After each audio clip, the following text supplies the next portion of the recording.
Здравейте, приятели! Днес това е дълго очакваната втора част на нашето видео с мистериозните места в село Ключи. Днес ще ходим на място, което се твърди, че е обитавано от извънземни. Така че, нека да започваме.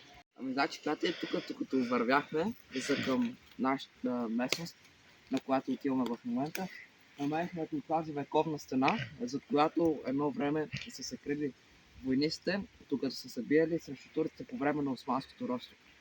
Ами ето, приятели, най-накрая успяхме да стигнем до дълго очакваната дестинация, а именно местността Манастирчето. Както можете да видите, тук има табела, която разказва историята относно историята за извънземните и за НЛО-тата над селото. Ами ето, приятели, сега презентаваме тук. Посреща една доста хубава братва, а именно ето тази кишмишка, която мисля, че наскоро се е направила. Изглежда много добре.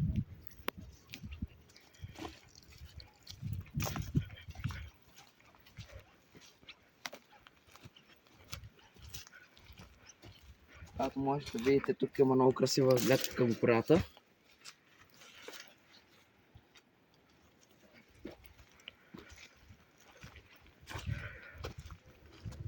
И ето тук можете да видите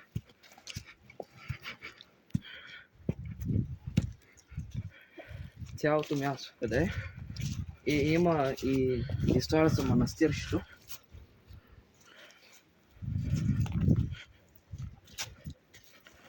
Ето и малко останки от манастирчето, които са останали. Ако се чуете какво са тези очертания тук, това е построено от Кирил Якимов. Както можете да видите, той си е написал даже тук и буквата. Но обаче той е написал наобратно за нарочно, защото се твърди, че това е един вид портал към паралелен свят.